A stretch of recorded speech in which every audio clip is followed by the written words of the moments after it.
Servus und hallo, liebe Leute, willkommen zurück auf dem Kanal. Heute darf ich euch das, was passiert ist, die letzten beiden Kalenderwochen zeigen, auf der Baustelle. Hinter mir seht ihr die Sonnleiten-Residenz hier im mittlerweile schon wieder nicht mehr verschneiten Salzkammergut, aber das ist ein anderes Thema. Ich blende euch da ein paar Clips ein, es war richtig eisig die letzten Tage. Zuallererst, wir sind ja hier oben schon mal eine Zeit lang nicht mehr gewesen. Ihr seht ja hinter mir das Baustellengitter, das sich von hier oben bis da runterzieht. Ihr wisst, da ist so eine kleine Kluft dazwischen, die als Lagerplatz wirklich wunderbar dient bislang. Ihr seht da drunter noch ein bisschen Bewährungsgitter, ein paar Schläuche und so weiter.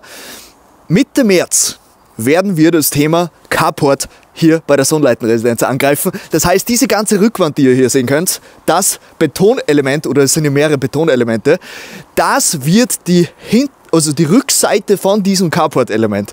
Das alles wird zugeschüttet, bedeutet, diese Grasfläche wird bis da vorne, nicht ganz bis vorne zum Spitz, ihr seht ja da vorne den Spitz, nicht bis ganz vorne zum Spitz, aber ich sage mal, da Mitte von dem letzten Betonelement wird dann alles aufgeschüttet und da soll dann nochmal ein Steinwurf herkommen, also da wird noch richtig viel Erdmasse hin und her geschoben, aber es wird ein richtig wichtiger und spannender Teil auch für mich sein, weil sich endlich die Optik da wieder verändert. Ihr wisst es ja, am besten gehen wir jetzt runter.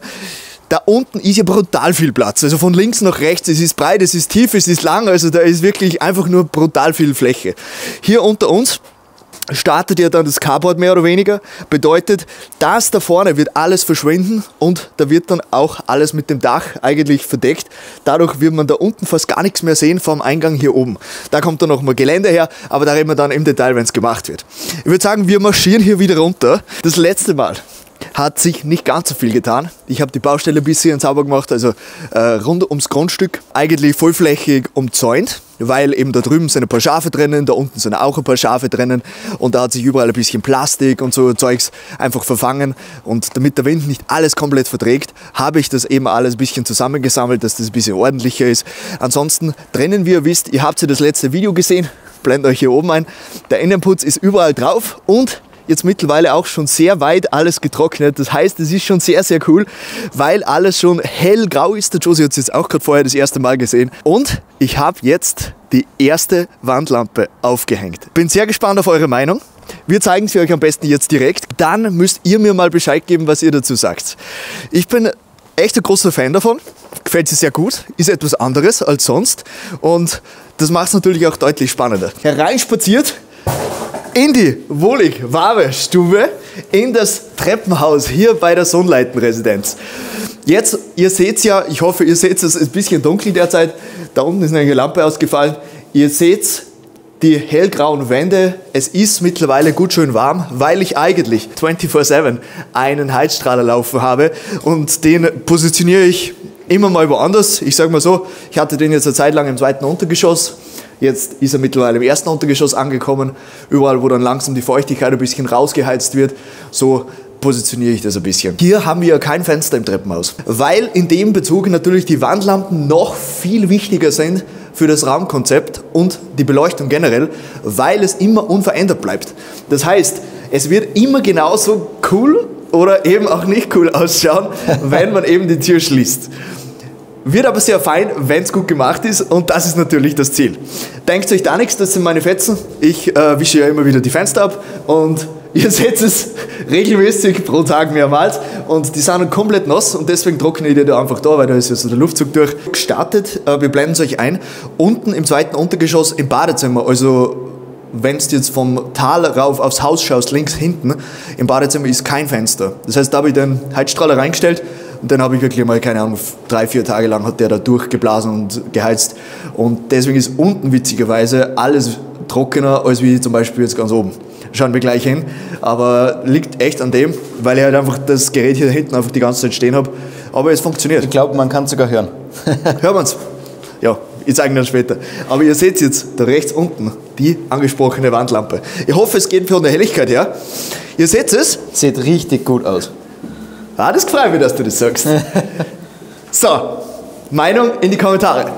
Ihr seht hier schon mal das angesprochene Thema. Es ist ein Up-and-Down-Strahler, damit es einfach ein angenehmes Licht ist. Heißt, es fetzt dir nicht mitten in die Pupille und blendet dich, sondern es ist auf entspannt ein angenehmes Ambiente-Licht. Dennoch ist das Licht immer noch gut hell, würde ich jetzt sagen, weil die Lampe per se ist dimmbar. Ist eine LED-Lampe mit einem fix eingebauten Leuchtmittel, die man nicht tauschen kann. Wenn, müsste man die ganze Lampe tauschen.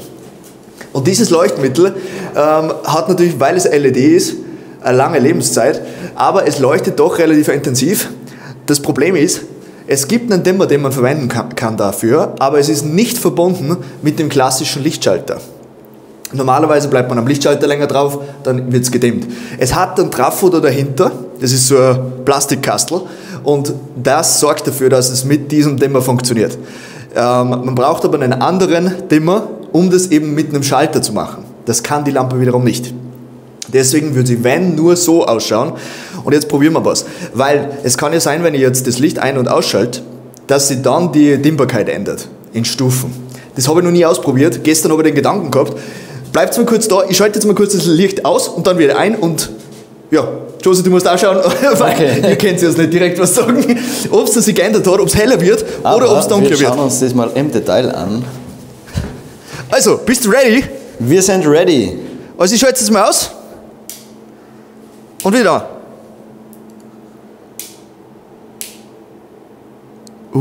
Das ist zeitversetzt. Ist gleich hell. Gleich hell. Jetzt ist dunkler. Wirklich? Echt? Scheiße. Das Licht ist jetzt wesentlich dunkler.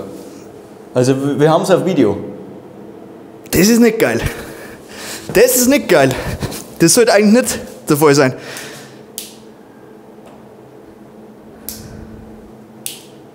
Jetzt ist heller.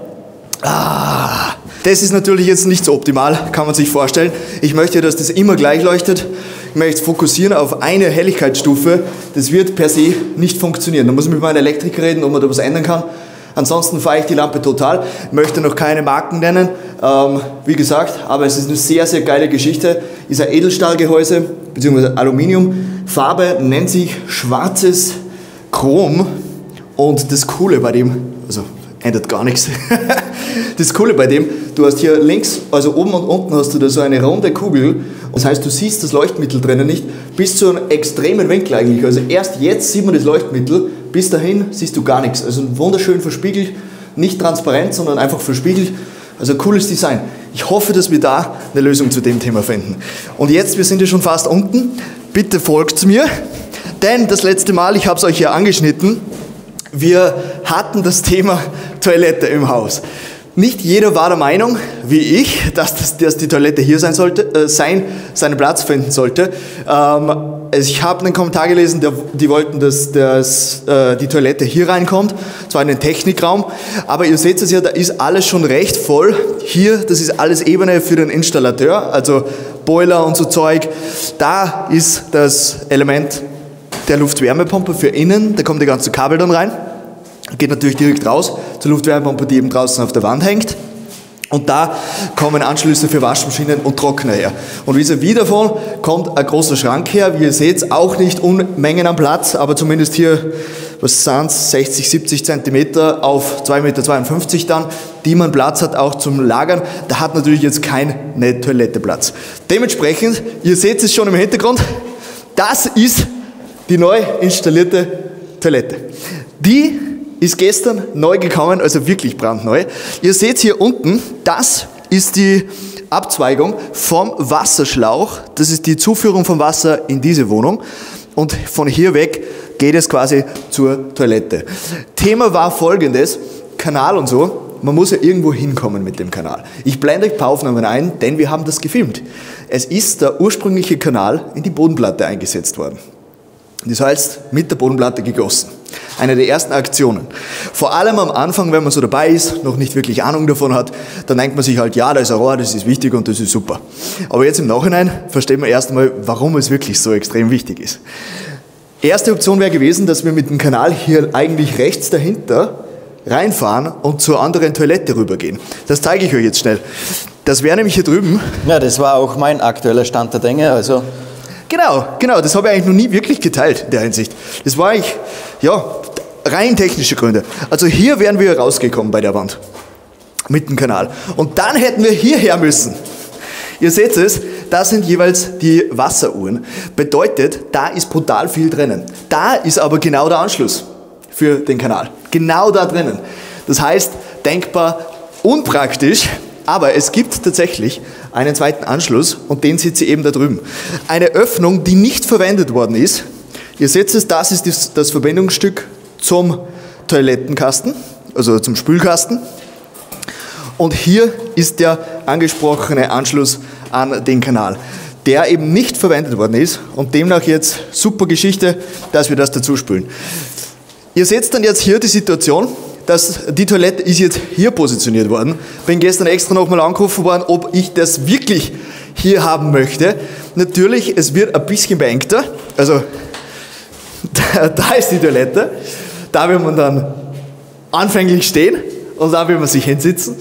Kommt natürlich jetzt noch 25 cm Fußbodenaufbau drauf. Das heißt, wenn man hier dann auf der Toilette sitzt, dann wird man... Da muss man sich den Kopf einziehen. Ja genau, aber es wird eher so eine Geschichte. Aber das ist ja voll in Ordnung. Es ist eine Toilette da und das ist wichtig. Damit ihr euch das vorstellen könnt, da wird genau mit dem Start der normalen Decke, also mit dem Ende von dieser Steigung der Treppe, wird hier eine Rigipswand dann aufgezogen und die geht dann bündig mit der Treppe hier oben wieder hier rüber. Und der Spalt, der dazwischen entsteht, den werden wir auch schließen und zwar auch wieder von hier weg, also von der Unterkante Treppe mit einer Rigipsbefestigung dann hier runter bis eben dann Start von der jeweiligen Mauer, also ungefähr hier.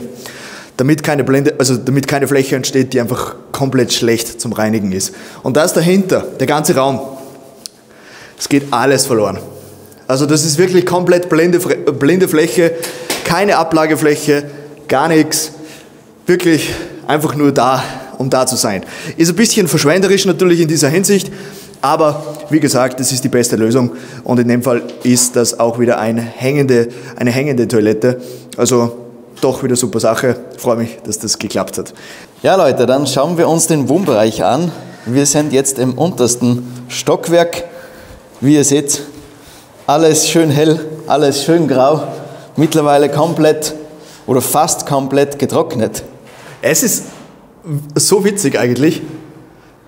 Das habe ich gerade überlegt, warum die Tür eigentlich offen ist, aber wir waren da vorher kurz draußen. Warum, dass wir draußen waren?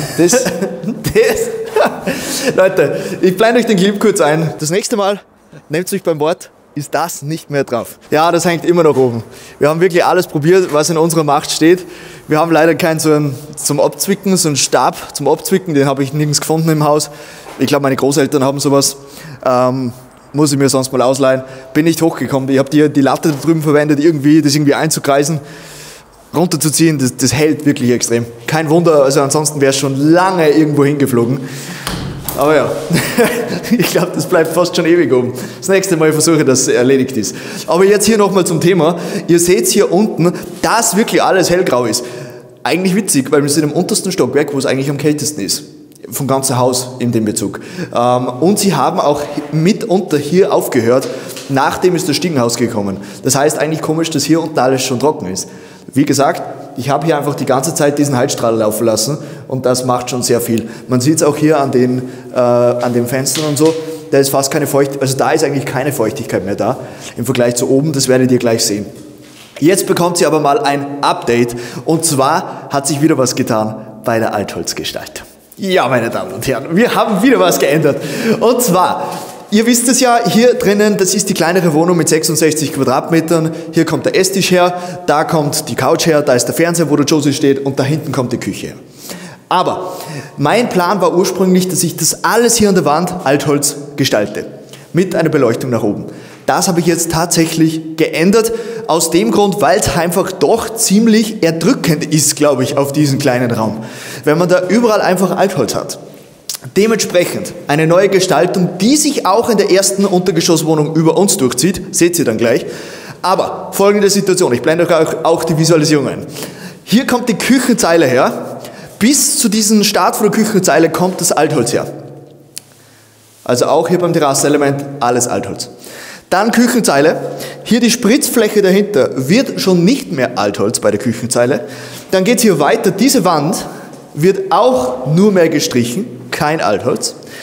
Dann geht es weiter. Hierher auch weiß, kein Altholz.